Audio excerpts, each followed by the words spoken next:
يا مساء الخير، يا مساء السعادة، يا مساء الفل والهنا على قلوبكم حبايب قلبي. يا رب تكونوا بخير وكل سنة وانتم طيبين، ويا رب تكونوا بسعادة وأحسن حال وأروق بال، ويستر بناتنا ويستر بناتكم يا رب، وفرحنا بأولادنا يا رب جميعا، ويعود علينا وعليكم الأيام بألف خير. النهاردة حبايب قلبي أنا عايزة أبدأ معاكم نتكلم مع بعض شوية، نتكلم مع بعض في حاجات كتير قوي ان شاء الله. بعد كده الفيديوهات اللي جايه هتبقى هنتكلم مع بعض فيها عن التوفير، هنتكلم عن الروتين، هنتكلم على ان ازاي نحاول نوفر كل قرش. بس حبايب قلبي قبل ما اقول لكم ازاي نحاول نوفر كل قرش، لازم اقول لكم نبدا صح. وازاي نبدا صح؟ اولا القناه بتاعتي كان اسمها بيتك اجمل مع ام ندى، دلوقتي سميتها منوعات كارما. انا عارفه الاسم بعيد خالص، يا ريت يا بنات تدعموني باللايك والشير وكومنت حلو كده من باب جبران الخواطر. ربنا يجبر بخاطركم جميعا في الدنيا والاخره، لان ما تعرفوش ان الكومنت الكلمتين اللي انت بتكتبيهم ما تعرفيش هما بيعملوا فيا ايه، او اي بتكتبوهم لاي حد ما تعرفوش هما بيحفزوه ازاي، بيحفزوه وبيدوله شعور حلو، وبيدوله يحس ان في تلقائيه كده وفي قبول من الناس اللي هو بيحبهم، لان بجد انا بحبكم قوي قوي والله، ومعتبركم اخواتي. فهنتكلم النهارده بقى في موضوعنا الاساسي، ازاي نوفر، وازاي نحافظ على كل قرش، وازاي نعمل حاجه للزمن، لان كل واحد بيمر بتجربه، والتجربه اللي بيمر بيها بتعلمه انه كان ماشي غلط، او انه ما عملش حاجه للزمن، او انه ما حسبش حسبته صح. فعشان تأسسي صح وعشان تبدأي صح لازم نحط لبعضنا أسس وقوانين نمشي عليها. ازاي حبايب قلبي بقى؟ اذا كان مصروفك باليوم او بالشهر، في ناس مصروفها باليوم، في ناس مصروفها بالشهر، في ناس مصروفها بالاسبوع، في الناس الارزاقيه على باب الله بيشتغل كل يوم، بيجي يقسم اليوميه بينه وبين مراته، مثلا يديها 100 جنيه يقول لها ده مصروفك اليوم 100 جنيه وحاولي تمشي حالك بيه، وانا هخلي لنفسي مثلا 100 جنيه تحت لو بيشرب سجاير او بيركب مواصلات، حاجه زي كده. طبعا لازم تعايش نفسها، لازم تتعايش بالفلوس اللي زوجها بيديها لها كل يوم. وفي راجل بيدي مراته اقسم بالله يا بنات، اقسم بالله 50 جنيه. وفي ازواج بتروح زي ما بتيجي، ما فيش شغل، يقول لها رحت وقعدت ما اشتغلتش، ما فيش شغل، هعمل ايه؟ هموت نفسي. المهم عشان تبدأي صح يا حبيبة قلبي. وفي اللي مرتبه بالشهر، ربنا يصلح حالهم، الناس موظفة المرتب بتاعه بالشهر. في ناس بتدي المرتب بالشهر ب5000 وال7000، وفي مرتبات بتوصل يدي زوجته ال10000 ويقول لها ده مصروف الشهر بتاعك بقى، تكفي بيه نفسك طول الشهر. وفي اللي بيديها 3000، كل واحد على حسب شغله وعلى حسب ظروفه، ولازم الست تتأقلم على حسب الظروف بتاعت بيتها وبتاعت زوجها وعلى حسب أولادها. طب ازاي نبدأ صح؟ ازاي؟ اولا انا ام احمد، ازاي نبدأ صح يا ام احمد؟ ازاي بقى؟ واللي جاب منوعات كارما لام احمد، منوعات كارما دي حفيدتي بنت احمد ابني، ربنا يخليها لي يا رب ويبارك لي فيها وتخويها قريب يا رب ان شاء الله. عشان كده سميت القناه باسمها منوعات كارما. المهم ازاي نبدا صح؟ تبداي صح يا حبيبتي ازاي؟ انت لو مصروفك، نتكلم على الناس اللي على قد حالها، لو مصروفك انت بتاخديه كل يوم 100 جنيه، لو كل يوم هتاخدي ال100 جنيه هتروحي بيها السوق مش عارفه تجيبي بيها ايه، مش عارفه. طبعا البيت ليه مستلزمات كتير جدا، البيت ما يا بنات مستلزماته مش بس اكل وشرب، مش بس ان انا اجيب فراخ او اجيب لحمه او اجيب اكل شعبي وخلاص. البيت مستلزماته اكل، شرب، ميه، كهرباء، لو حد مركب عداد الغاز، مصروف الغاز، عيال عايزه تصرف، عيال عايزه لبس، عيال عايزه دروس، عيال عايزه مصاريف. لو العيل قال لك يا ماما هاتي 5 جنيه، انت لو ما معكيش، انا عن نفسي لما ابني يقول لي هاتي 5 جنيه ماما انا بتحرج، لما يكون ما معيش بقول له ما معيش، بزعق فيه، بس انا من جوايا ببقى مكسوفه، مكسوفه محرجه.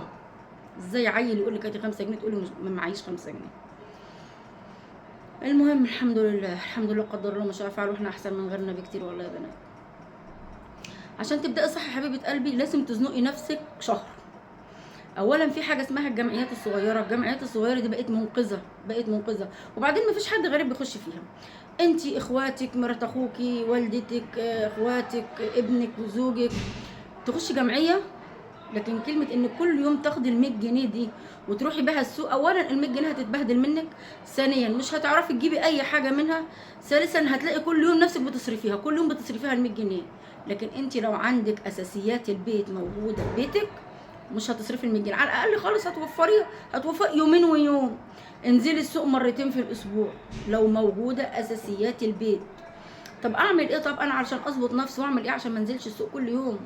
طب ايه الحل؟ طب ما انا كل يوم بيديني ال 100 جنيه او ال 150 جنيه او ال 50 جنيه او اي يكن اللي المبلغ اللي جوزك بيديهولك. بتنزلي بالسوق لازم تجيبي اكل للعيال وشرب ونفسك تجيبي حاجات كتير، بس الايد مش مالكه، ما معيش. طب اعمل ايه؟ ايه الحل؟ طب شوفي لي حل.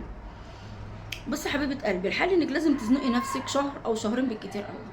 اعملي جمعيه صغيره ب 3000 ب 4000 ما تعديش عن ال 3000، لانك لو عملتيها ب 5000 مش صدقيني مش هيهون عليكي، مش هيهون عليكي تصرفي ال 5000 كلهم في الاساسيات بتاعه البيت. هتقولي 5000 كتير، طب اخد 1000 جنيه، طب اجيب لي حاجه كده، طب اخد 1000 جنيه لو عندك بنت بتجهزيها هدفع جهاز البنت او ادفع القسط بتاع البنت او اجيب حاجه لبنتي او اجيب حاجه لابني. والله ما هيهون عليكي تدفعي ال 5000 في اساسيات البيت. خليكي في 3000 4000 3000 ونص زي ما تلم الجمعيه معاكي. اعملي جمعيه كل 10 ايام، اعملي جمعيه كل جمعه، كل جمعه مثلا لما 10 افراد، لو حوشتي كل يوم 100 جنيه، لو حوشتي كل يوم 10 جنيه ودخلي ابنك ب 10 جنيه، دخلي زوجك ب 10 جنيه، على اساس ايه؟ لما يكون معاك انفار كتير يرضوا يدوك انت من الاول. لو الناس قريبه او قريبين كلهم، طبعا الناس عارفه ظروف بعضيها، بيدوك انت في الاول عشان تمشي حالك. طب هعمل ايه؟ تاخدي جمعيه، حاولي تخلي الجمعيه دي ب 3000 او ب 3 ونص او ب 4000. تجيب اساسيات البيت اللي مفيش بيت بيستغنى عنها تماما، ولو نزلت السوق لازم تجيبيها، لازم تجيبيها الحاجه دي. طب ايه دي؟ اجيب ايه؟ اول حاجه حبيبه قلبي تجيبي شكاره رز. في شكاره رز ب 650 اللي هي الحبايه الرفيعه، وفي ب 750 اللي هي الحبايه العريضه. وعلى فكره الحبايه الرفيعه دي جميله جدا جدا وطعم، يعني هي بلدي، يعني انا جربتها قبل كده، بلدي وطعمها مسكر وحلو قوي. بس قبل ما تجيبيها خلي العلاف اللي هتجيبيها منه يفتح لك او يوريك اللي هو بيبيع منها، اكيد فاتح واحده بيبيع منها يوريها لك، لان بيبقى في احيانا بتبقى في الرز بتاعتها مكسره كتير قوي، فدي مش هتنفع معاكي، هتعجن معاكي وشكلها مش هيبقى حلو. لكن لو كويسه والكسر، هي كل الرز بيبقى فيه كسر عامه والكسر بتاعها قليل، خدي لك واحده، اتكلي على الله، خدي لك واحده من 650. ونجيب ايه تاني اساسيات البيت؟ في شكاره المكرونه عامه وشكاره الشعريه وكل شكاير المكرونات والمعجنات دي 10 كيلو. ما بقولكش هات شكاره 10 كيلو وب 200 جنيه، الشكاره ب 200 جنيه. مش هقولك هات 10 كيلو، لا، هاتي 5 كيلو مكرونه تحمير، وقولي للراجل العلاف اللي هتجيبي منه قولي له حطي لي كل كيلو لوحده. وهاتي 3 كيلو شعريه قولي له حطي لي كل كيلو لوحده. وهاتي 2 كيلو او 3 كيلو على حسب اسرتك بقى، هاتي 3 كيلو مكرونه قلم وقولوا له حطي لي كل كيلو لوحده. وهاتي لك 2 كيلو سباكيتي وقولوا له حطي لي كل كيلو لوحده او كل نص لوحده الاسباجيتي، لان الاسباجيتي القبول عليه ما بيبقاش كتير. لو هتعملي كشري، لو هتعملي حبه مكرونه بقوطه ممكن، وكمان لو مكرونه القوطه القلم اخف منها، اخف من الاسباجيتي، هي بس العيال بتحبها عشان طويله كده وبتحط في الشوكه والكلام ده.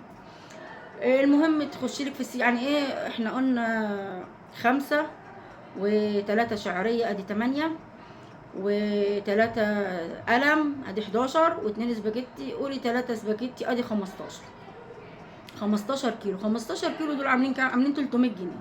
وشكاره رز ب 650 يعني 950 جنيه. 50 جنيه اللي فاضله هاتيلك ب 30 جنيه فلفل اسمر، وهاتي ب 20 جنيه كمون، لان الفلفل الاسمر والتوابل بقت غاليه جدا يا بنات، الاسعار بتاعتها كيلو في اللي ب 500 وفي اللي ب 400، يعني يشكر بجد العلاف اللي بيدي ب 5 جنيه. وناس كتير والله بتقول له اديني ب 5 جنيه، اديني ب 3 جنيه، اديني ب 10 جنيه، بس هاتي ايه؟ هاتي ب 30 فلفل اسمر، ممكن تقولي له حطي لي كل 10 لوحده، ممكن تقولي له حطي لي ب 15 و15، وهاتي ب 20 كمون قولي له حطي لي كل 10 لوحده، دول تشيليهم استوى.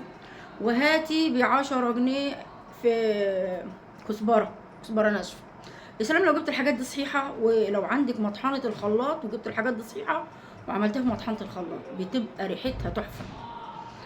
لما يكون علاف مضمون بتبقى عنده الحاجه كويسه. وفي علافين تجيبي منها الحاجه ناعمه تلاقيها ملهاش اي ريحه، فقدت الريحه بتاعتها. ماشي، ادي كده دخلت في 1020. دخلت في 1020. كيلو دقيق ب 20 جنيه او ب 18 جنيه في الحدود دي. هاتيلك 2 كيلو دقيق، كل كيلو لوحده وحطهم في البيت. هاتيلك كده دخلت في 1060. ده احنا كل ده عند العلاف. هاتيلك كيلو عدس اربع، قولوا له اديني كيلو عدس اربع، واديني كيلو فاصوليا بيضه اربع، ولو هتاكلي اللوبيا هاتي كيلو لوبيا اربع برضو، يديك اللي انت عايزاه. حطي لي كل ربع لوحده ماشي، حطي لي كل نص لوحده ماشي، حطي لي ب 10، اديني ب 10 جنيه يديك على قد فلوسك بيديكي. بس دي الاساسيات اللي تبقى في البيت. وهاتي من ضمن العدس ده هاتي ربعين عدس بجبه، وهاتي لا هاتي ربعين عدس بجبه، وهاتي ربعين عدس اصفر، او لو تجيبي اصفر كله لو استعمالك في ابو جبه قليل للكشري بس يعني. ممكن لما تكوني مزنوقه بس في تعملي حبه كشري بعتي الواد ب 10 جنيه يجيب لك. وهاتي الكيلو اربع عدس اصفر، لان العدس الاصفر بنستعمله كتير. وهاتي كيلو فول مدشوش كل ربع لوحده.